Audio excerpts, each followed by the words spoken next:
Mencho es El Mencho. el líder del cartel.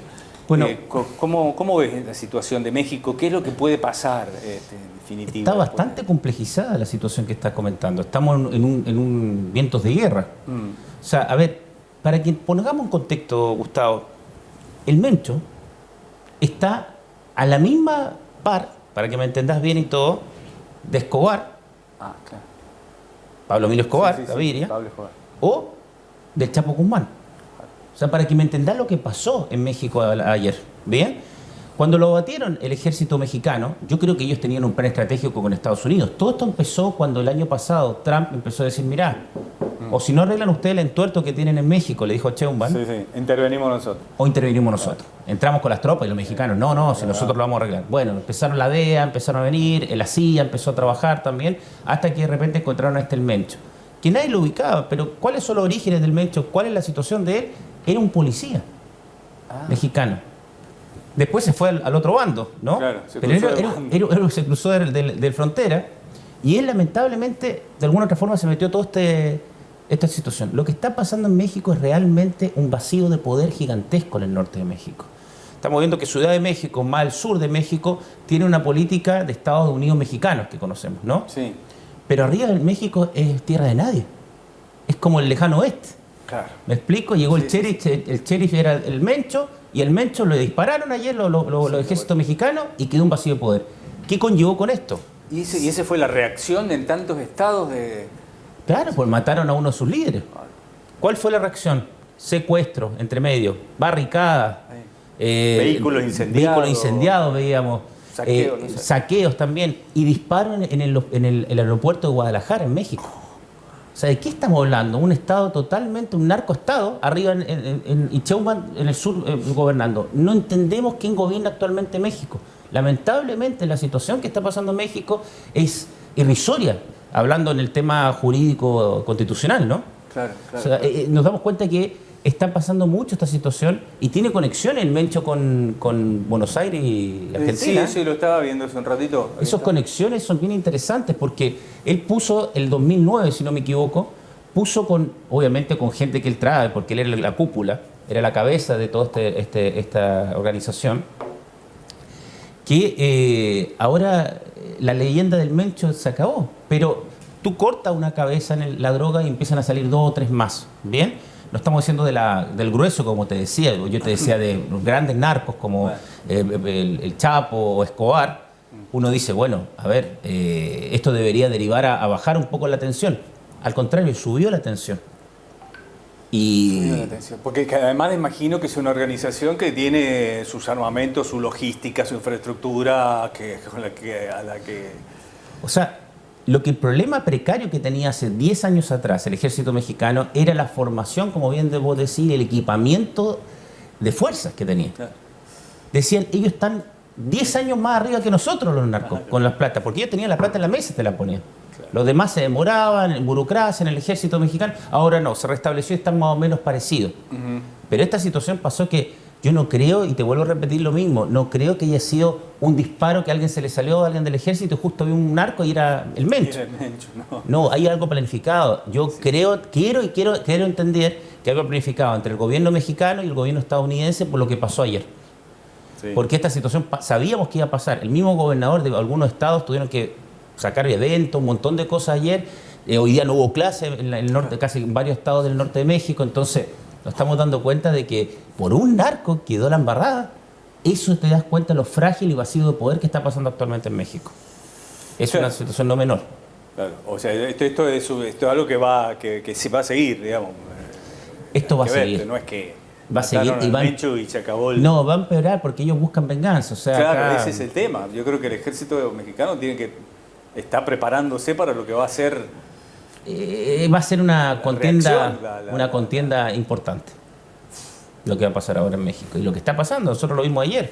O sea, esta situación quizás para algunos días, después va a venir de nuevo la represalia, para otros días va a venir la represalia, pero esta gente está insertado en el norte de México. Eso es lo que quiero que entendamos todos los televidentes, los que estamos escuchando. Hay una situación complejizada en México hoy por hoy. Mientras tanto, Estados Unidos sigue, atacando vehículos en el Caribe en el Caribe Sur, Sí. lo empezó a hacer antes de lo de Maduro. Finalmente parece que lo sigue haciendo, más allá de que Delcy Rodríguez está ya en diálogo con Estados Unidos, a quien se le ha impedido el envío de petróleo a Cuba, que le quedan días. La verdad que la situación de la población en Cuba es crítica, pero crítica como total. Nunca hace décadas. No, es un estrangulamiento económico que le está haciendo el gobierno estadounidense a él. Incluso es más, muchos gobiernos han querido ayudarle humanitariamente, incluso pasó con Chile al ladito, que le quiso ayudar, y los congresistas estadounidenses le dijeron, mira, si vos ayudás, tenete las consecuencias. Claro. O sea, sí lo están estrangulando los otros países porque entienden que este régimen tiene que caer alguna vez. Entonces, es una situación, vuelvo a repetir, extrema y complica. El tema con Venezuela es bien interesante entenderlo de esta forma. Es un narcoestado también Venezuela, que ha tratado de simular que una democracia con Delcy Rodríguez, con esta ley de amnistía, que ahí está, creíamos nosotros que iban a salir amnistiados, por ejemplo, Nahuel Gallo, que todavía tenemos argentino, que está preso, el gendarme. Bueno, él no salió, está haciendo una huelga de hambre hoy actualmente. Y la esposa habló ayer diciendo, mire, a ver, vamos a tratar de que pueda salir rápido, pero no quieren hablar con las autoridades venezolanas porque sigue siendo lo mismo. Cortaron la cabeza a Maduro, Maduro está en Nueva York, ¿no? Sí. Pero Delcy Rodríguez son todos chavistas, sigue siendo la misma situación, los venezolanos internamente están. Yo te voy a contar una historia que quizás no se conoce mucho, pero es interesante para entender la profundidad del Estado venezolano. Sacaron en estas diásporas que habían, que sacaban a gente para que no le gustaba el gobierno, los exiliados, ¿no? Había un teniente venezolano que llegó a Chile exiliado. Esto no se sabe mucho en todo el mundo, pero es bueno saberlo. Él se fue exiliado, empezó a hacer su vida, se casó con una chilena y todo, pero él era en contra del ejército bolivariano, hablaba por streaming. Ajá. ¿Bien? Sí. Bueno, esto fue hace 2 años atrás, ubicarlo después. Lo que te estoy diciendo, googleenlo.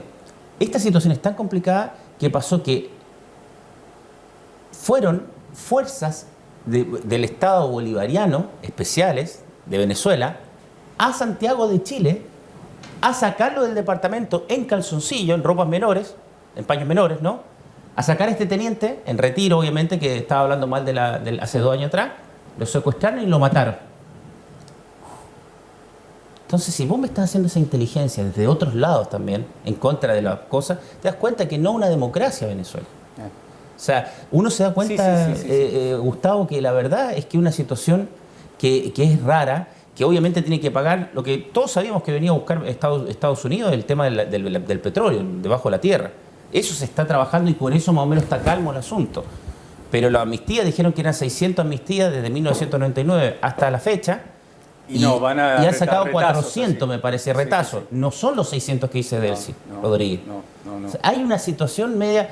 Entonces, se están hablando, están llegando, ya no está tan complejizada el asunto, pero... Supongo que se acordará una convocatoria de elecciones transparente, supervisada. Yo pienso lo igual, que el mismo pueblo venezolano pueda... Pero fíjate que no van a querer soltar el poder. No van a querer soltar el poder. Para ellos es muy difícil soltar el poder. ¿Por qué? Porque van a ser enjuiciados por los mismos del pueblo. Hay una situación ahí que va a pasar. Por eso Estados Unidos está viendo primero lo primero que quiso arreglar, lo más rápido, el tema del petróleo. El tema del petróleo, como vos decís, hay hasta ahora narcos, lancha hundida, barco petrolero capturado, y eso Estados Unidos está haciendo rico con eso. Sí, claro. Si esto acá decían era mitad, obviamente para el pueblo venezolano una parte, un pueblo, eso es lo que querían hacer. La refinería, todas las personas están tratando de que vuelvan a invertir en Venezuela. Hace 26 años no se puede invertir en Venezuela. Claro. Entonces, es una situación Venezuela muy interesante, un capítulo internacional interesantísimo de hablarlo en lo largo, ¿no?, de la noticia. Está bien. Bueno, y sí, otro tema que también fue noticia en estos últimos días ha sido una decisión de la Corte Suprema de Estados Unidos que le ha puesto un límite a Donald Trump respecto a los aranceles, porque viste que Donald Trump te dice, amenaza con los aranceles, los sube, los baja, y la Corte le ha dicho que eso tiene que pasar por el Congreso. La Corte Suprema... Quita un arma, una de sus herramientas para presionar y para... La Corte Suprema dijo que no, 6-3. Sí, dijo que no. Pero él tiene otros resquicios legales para hacerlo. Sí. Y lo está haciendo con esos resquicios Pero legales. no sabe si eso va a afectar el acuerdo comercial con Argentina. De orden ejecutiva, sí. No debería complicar el acuerdo con Argentina, ¿bien? Pero lo está haciendo porque le complicó la Corte Suprema. Y la Corte Suprema, acordate que son muchos jueces republicanos. Eso fue lo raro que pasó. Ahora puede ir un impeachment, que es una acusación constitucional hacia el presidente Trump, puede venir ahora. Porque él va a seguir con su plan. Acordate Sí, que ya he ahora, dicho que- el presupuesto 2026 de Estados Unidos en Fuerzas Armadas triplicó lo que hacía el año pasado. ¿Qué te está diciendo eso? Que la espalda militar, que todos le tienen miedo a esta Policía Internacional estadounidense, van a llegar justamente a todos los rincones del mundo. Dígase, Irán, Irán, que eso te iba a preguntar. Que Taiwán, que ya hay Medio amenazas Oriente, entrecruzadas ahí. Venezuela, Cuba. Y si eso se cumple, Lo de Irán es muy complejo porque ya están interpuestas, ya se atacó Irán. No es que no se haya atacado, el año pasado vimos que atacaron, parece que no fue suficiente el ataque. Se dieron cuenta que parece que los tenemos que repasar, está diciendo Estados Unidos. ¿Me explico? En el repaso vamos a hacer ahí una situación ahí rara. y Irán dispuesto a Irán no es lo mismo que responder, Venezuela, Gustavo. Sí, sí, Irán no pues. es lo mismo que Venezuela. Es uno de los países más grandes del Asia. Entonces estamos hablando de país grande, potente, con misiles balísticos. que no va a parar en el enriquecimiento Drones. de uranio ni... Enriquecimiento de uranio, el problema es que le están diciendo, mira, hacerlo para la energía, pero no lo hagas para la Sí, fuerza claro, nuclear. para el uso civil, no para... Pero acá el ataque va a ser en conjunto con Israel. Los países que van a ver, esto puede ser en cualquier minuto, le dio 10 días. Y hoy, mañana martes es el mensaje del Estado de la Unión del presidente Donald Trump. Ah, El mensaje del Estado de la Unión es muy importante porque ellos están en invierno allá. Es muy importante noticiosamente y repercute mucho en las relaciones diplomáticas lo que dice el presidente en ese discurso. Ojo con lo que va a decir mañana Donald Trump respecto a la parte exterior, estoy hablando. Exactamente, Interior sí, lo que también, puedo estamos decir. con el ICE también, con un montón de cosas que están pasando en Estados Unidos. La persona que está ahora en Estados Unidos es la persona más poderosa del mundo, al que le gusta o no le gusta. Porque tiene toda la parte económica, militar de por medio. sí, no hay un mundo tan cambiante, ¿no? Hay una situación... A ver, una cosa sí te quiero decir. En la parte económica, Gustavo, Trump cambia. De repente te manda varios misiles y lo baja. Sí. La parte económica. Sí. Pero en la parte militar, lo que ha dicho, lo ha hecho. O sea, si tenés 2 portaaviones en el Golfo Pérsico, 2, no te estoy diciendo 1, 2 portaaviones, más fuerza y todo lo demás, él no va a estar perdiendo plata. ¿Sabes cuánto es la plata para mantener 2 portaaviones en otras mares, se puede decir? Claro. Es mucha plata involucrada. Él ¿sabes cuánto costó? Quizás un dato interesante para la audiencia acá. ¿Cuánto costó la operación? Según Bloomberg, una revista financiera importante estadounidense y todo, la operación de Maduro ese día que lo sacaron de ¿Cuánto? Venezuela, $3.000 millones. 3.000 millones de dólares. Solamente Claro. por sacar a un matrimonio. Y ¿Me está explico? ahí, y claro, y está ahí en paso. $3.000 millones. Imagínate las otras cosas. O sea, por eso te estoy diciendo, no es menor. Y yo te estoy hablando de la operación que se hizo. No te estoy hablando de las demás cosas, claro. la estadía de 2 meses anteriores, Claro, 3 meses claro. anteriores. Sí. O sea, hay muchos asuntos, por eso se triplicó el presupuesto de las Fuerzas Armadas estadounidenses. Bueno, Fernando, muchas gracias por acompañarnos. No, por favor, un placer, Gustavo.